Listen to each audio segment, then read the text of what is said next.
Bonjour à tous. Aujourd'hui, une vidéo sur les indispensables en camping-car pour les nouveaux camping-caristes et éventuellement les anciens et qui veulent avoir des petites astuces pour ce qu'il ne faut pas oublier.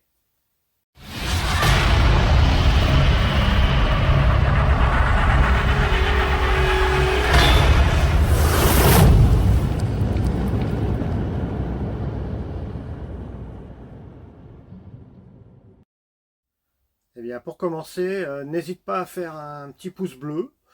Ça fait toujours plaisir d'avoir des petits j'aime sur ces vidéos. Abonne-toi également, ça me fera quelques abonnés en plus, c'est toujours sympa. Et puis active la cloche, comme ça, dès qu'il y aura des nouvelles vidéos, tu seras tout de suite averti et tu pourras lire ces nouvelles vidéos. Alors pour commencer, alors moi ce que je te conseille avant de partir avec ton camping-car, c'est déjà bien contrôler si ta batterie cellule et ta batterie porteur sont bien chargées, s'il n'y a pas de souci, hein, de bien contrôler tout ça. De bien faire le plein d'eau de ta cuve d'eau pour avoir de l'eau pendant tes petites vacances. Et puis également ta bouteille de gaz, hein, être sûr qu'elle soit bien pleine ou au moins suffisante pour profiter de ta petite sortie. Moi, ce que je te conseille également, enfin moi c'est ce que je fais, c'est de mettre le réfrigérateur en route la veille, comme ça déjà il est bien froid et ça te permet d'emmener un petit peu d'aliments dans ton réfrigérateur.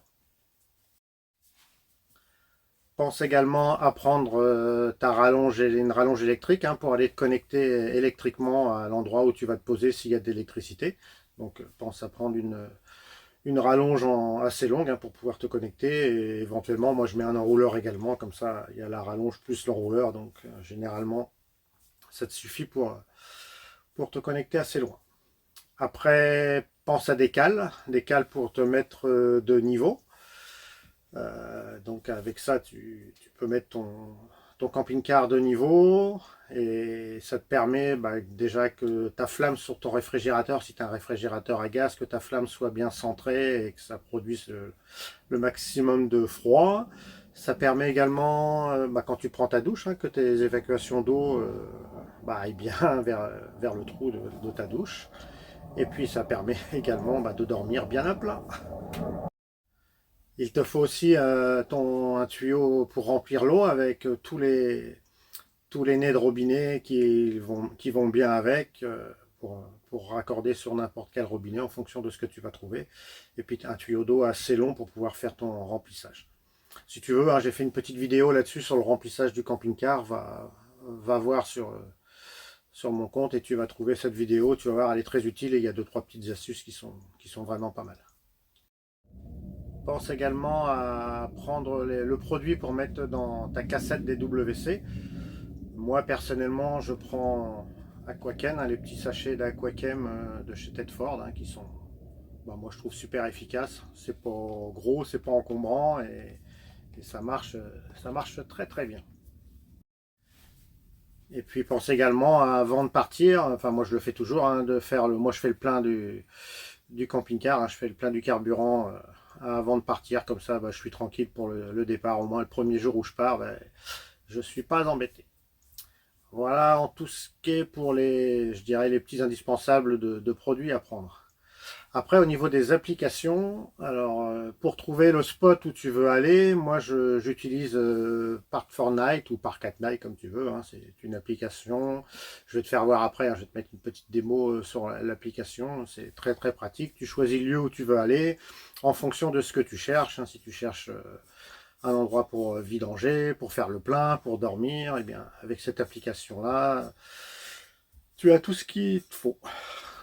Après, j'ai également une application boussole, ce qui est toute bête, mais bon, ça te permet de... Moi, je l'ai installé sur mon téléphone, je pose mon téléphone sur la table, et ça me permet de voir si mon camping-car est bien de niveau. Et avec ça, après, je corrige avec les cales, comme je t'ai expliqué tout à l'heure.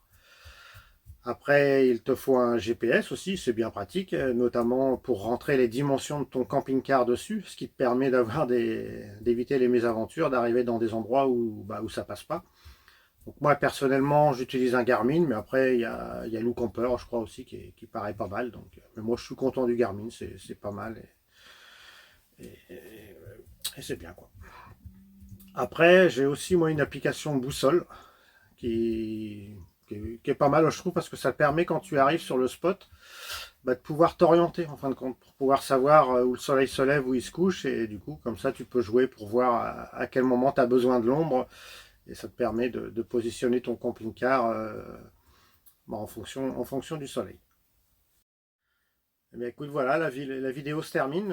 C'était une petite vidéo, hein, assez courte, mais qui te fait un petit tour, petit récapitulatif assez rapide de tout ce que tu dois penser avant de partir. Alors, j'espère que cette vidéo t'a bien plu. Bah, mets-moi un petit pouce pour me dire que ça t'a bien plu. Abonne-toi, une petite cloche pour recevoir les nouvelles vidéos.